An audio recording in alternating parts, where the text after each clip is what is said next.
छत्तीसगढ़ सरकार शिक्षा व्यवस्था दुरुस्त करने के लिए सालाना करोड़ रुपए खर्च कर रही है और तमाम तरह के दावे करती है। लेकिन कुछ ऐसी भी तस्वीरें सामने आती हैं जो शासन प्रशासन के दावों की पोल खोल देती हैं।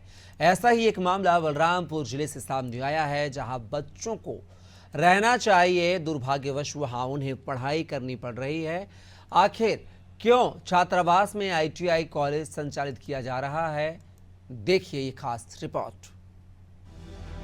बलरामपुर जिले के दूरस्थ अंचल में बसे विकासखंड कुसमी में सालों से ITI संचालित है और छात्र छात्राओं को रहने के लिए छात्रावास भवन भी बनाया गया है। लेकिन दुर्भाग्यवश यहाँ के छात्र छात्राओं को पिछले 6 वर्षों से छात्रावास पर ही ITI कॉलेज संचालित किया जा रहा है।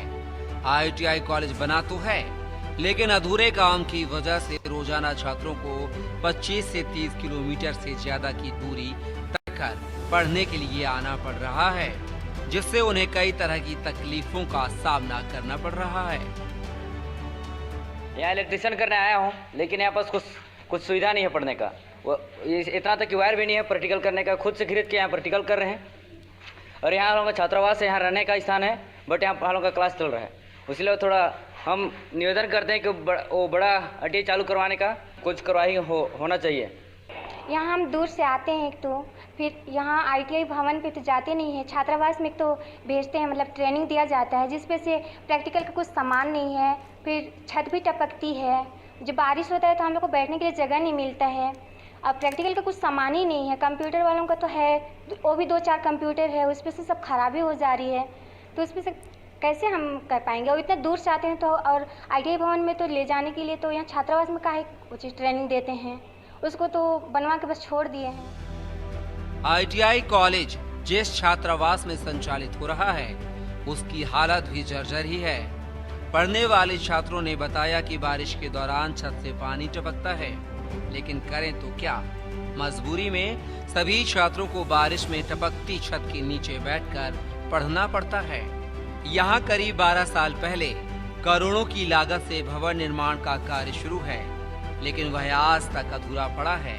कई बार नए भवन की मांग को लेकर सरकारी दफ्तरों के चक्कर भी काट चुके हैं, लेकिन कोई सुनवाई नहीं हुई। हालांकि मामले में SDM वैकल्पिक व्यवस्था के रूप में हॉस्टल में शिक्षण संस्थान संचालित करने की बात कह रहे हैं और जल्द बच्चों को नए भवन उपलब्ध कराने का आश्वासन भी दे रहे हैं। एडमिशन तो बहुत होता है, हमारे पास सीटिंग चार्ज है 196 बच्चों का, है ना। उसमें से अब हमारे पास लैब का थोड़ा सा कमी है, इंस्ट्रूमेंट की कमी है ना। ये सब सुविधाएं हमारे पास उपलब्ध नहीं हो पा रहा है। हमारे पास मोटर तो बहुत है, लेकिन उसको हम लोग एस्टिमेट नहीं बना पा रहे हैं। एस्टिमेट नहीं बना रहे हैं मतलब हम बच्चे लोग को उसको प्रैक्टिकल करा नहीं पा रहे हैं, ठीक है। कुछ वायरों की कमी है, कुछ और बहुत सारी समस्या हैं। भवन की अनुपलब्धता के कारण वैकल्पिक व्यवस्था के तहत जो है वहाँ कॉलेज का संचालन किया जा रहा था, और चूँकि यहाँ पर कॉलेज संचालन के लिए अन्य कोई भवन उपलब्ध नहीं है, इस कारण से वहाँ पर संचालित किया जा रहा है। अब जैसे ही भवन का निर्माण पूर्ण होगा, विद्युतीकरण का कार्य पूर्ण होगा, तत्काल जो है वहाँ पर कॉलेज को शिफ्ट कर दिया जाएगा। ITI कॉलेज को रोजगार प्राप्त करने के लिए एक उपयुक्त पाठ्यक्रम माना जाता है। यही कारण है कि युवा ज्यादातर ITI में प्रवेश लेते हैं और ज्यादा तादाद ग्रामीण अंचल से आने वाले युवाओं की ही होती है। लेकिन छात्रावास की तस्वीर ये बताने के लिए काफी है कि दूरस्थ अंचलों में शिक्षा की क्या स्थिति है। छात्र छात्राएं पढ़ना तो चाहते हैं, लेकिन उनके पास संसाधनों का कितना अभाव है, यह तो तस्वीरें ही बयां कर रही हैं।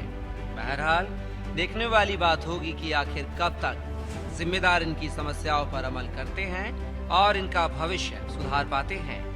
अनादि टीवी के लिए बलरामपुर से सोमदेव कुमार महंत की रिपोर्ट।